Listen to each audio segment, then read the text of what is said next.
Why on earth are you stood in the middle of a field, you might be thinking? Well, in today's video, you'll find out why I'm stood in this field later on in the video. But in today's video, I'm going to be doing a fun photography challenge that you can do.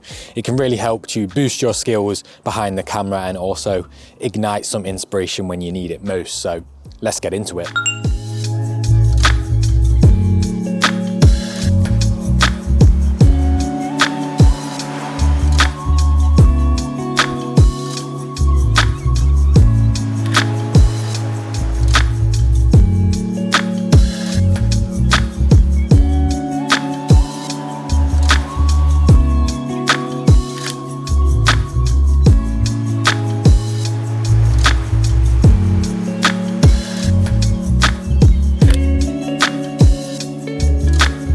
Hey guys, welcome back to the channel. So all you need for this, apart from your camera gear of course, is Google Maps. And I want you to pin a starting point on the map that you know well, is local to you, and you like that for photography anyway. I was just at my starting point there in the intro, which you will have seen. Obviously pinning locations on Google Maps is nothing new, but for anybody that isn't aware how to do it at the moment, you click anywhere on the map, a little pop-up will come up in the bottom, you click on the coordinates of that location, and then on the left hand side, click save. From here, you want to utilize Street View and more importantly, Satellite View to pin more locations for the rest of the day. They want to be stuff that are actual photo subjects or objects or buildings rather than entire places. So don't just go and pin the whole of the coastline or something like that. They want to be very specific photo opportunities. Don't pin stuff that are too far away from each other because, as I'm sure you've guessed, you're going to go from one to the other. The main game is really to cover a little area and only have like maybe half an hour's drive between all your pins for that day. I think mine today worked out as about 30 to 45 minutes from one to the other to the next, cutting out the time that I actually spend at each one photographing the spot.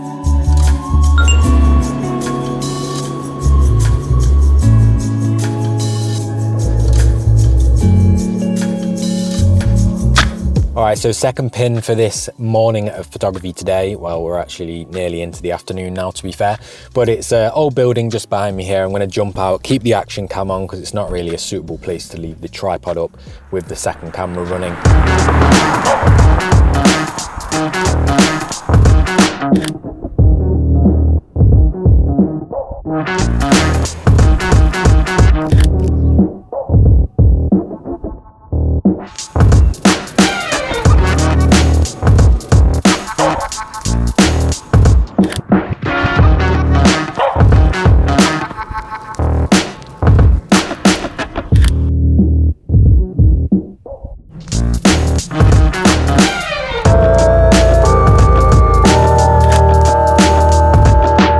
So I just finished up shooting that old building there. That one was really, really good. I hope the photos, when I get them back at home, are as good as I thought they were on the back of the LCD. And if they are, I think that kind of justifies why this challenge is so good at times of uninspiration or not really knowing what to photograph. Gonna get off to pin number 3 on the map now. And this one is pretty hilarious, to be honest. I don't really know why I pinned it, but it was kind of en route in between two of the other ones. So I thought,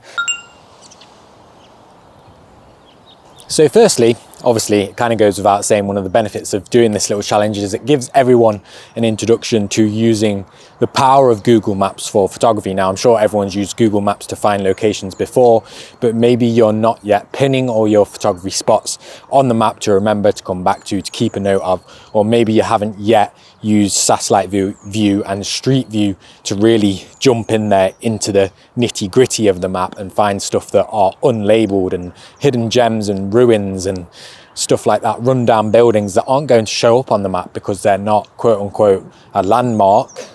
So in doing so, you can uncover things in your local area really close by that a lot of people don't know about and they're very unphotographed, and it's what I've been doing a lot of recently. Doing this challenge also really expands your location knowledge, especially of your local area, and location knowledge is a superpower in photography. If you know your local area like the back of your hand, you've got an upper hand on time almost, because you can dart all over the place based on what conditions are doing, based on what time of year it is, based on seasons.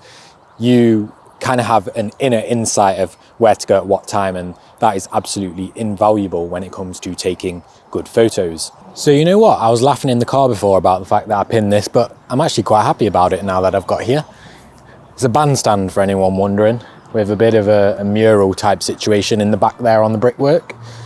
And I think it's being nicely front lit. The sun's behind the camera that I'm recording on now, so I do think it's going to take quite a nice photo.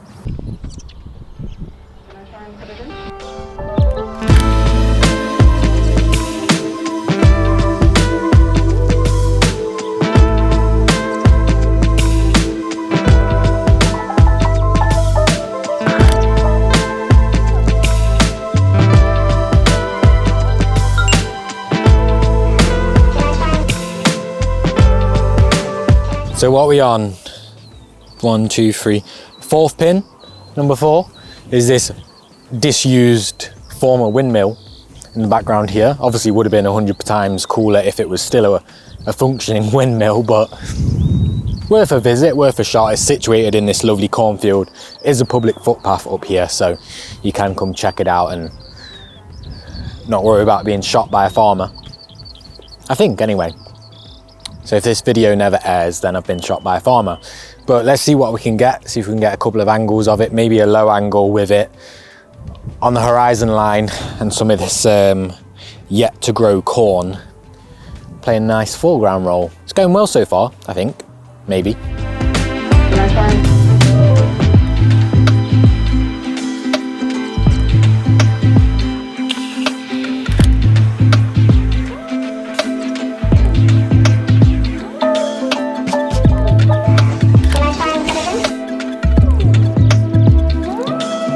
You know what you need, actually, to make this really cool? If someone was stood in the doorway of the windmill, a silhouette right in there, that would be sick.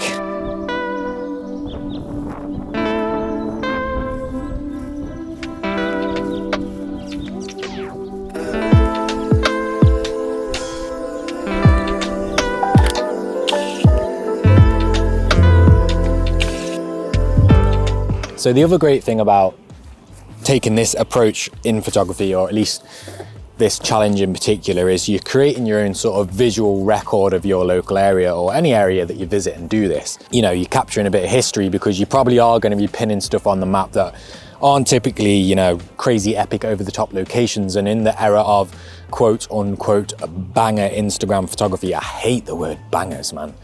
Just, we need to let that one die. That's why I always do quote marks for it. But in that era of where everyone's just shooting the most over the top epic staged photos at the best locations in the world, I think photography like this really plays a part now, because you're documenting stuff. The reason black and white photos that you find on Google or find in museums or the library in photo books are so prominent and valuable is because those places disappear or they change and they no longer look the same. And photography and video is the only way you can capture them before they change so much they're unrecognizable. So technically what you're doing is creating a visual archive memory of a place, an area, especially if you're pinning around an area and getting a feel for what it was like at that time. Okay, so just got done shooting that disused, no longer functioning windmill. It's not even a windmill anymore, is it? It's a bit of stone in a field. Okay, so I've got 2 more pins today. I'm going to go to the second to last one and see if I've got enough time to get to the last one, because time is running out. But I'll try and get both of the others in. If not, I'll save the last one for a full video on its own, I think. So let's get moving. Okay, so this water tower behind me here was the second to last pin for the day, but I'm actually calling it my last. But I'm only actually going to take 1 or 2 remembering shots to remember to come back here, because as you can see, the field is down for, what do they call it, like the preparation period before they put the crops in. And I really wanted some lush greens with the water tower behind it. It's no longer in use, obviously, which is probably no surprise given that it looks like 2 barns on top of a metal cage. But yeah, I'm just going to grab these couple of remembrance shots just to remember to come back here, reference shots if you will, and then I'll talk about the last point of why I think this pinning challenge is so beneficial.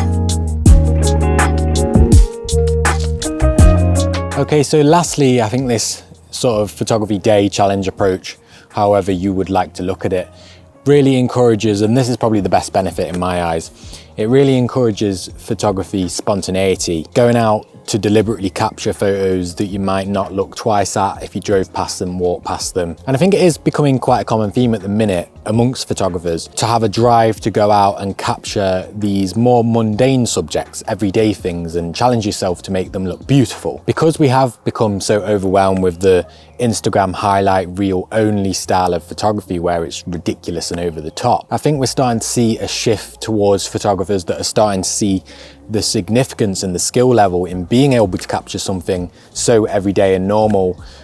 I mean, granted, some of the stuff I visited today isn't exactly normal, but they are very everyday local spots, you know. They're not lakes from the top of mountains with your friend on the edge of the cliff or anything like that. But being able to capture those types of things in such a way that you do create a really nice image, for me at least, really shows off your skills rather than always relying on an epic location. And I believe I've said this before in a video. Okay, so if you've got this far into the video, you've made it to the end. First of all, thank you so much for watching this far in the era of 5-second reels attention spans.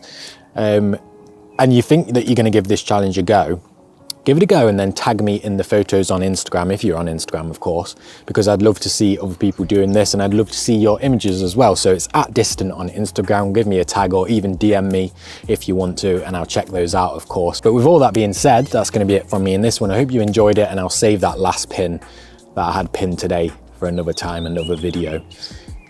As always, I'll see you in the next one.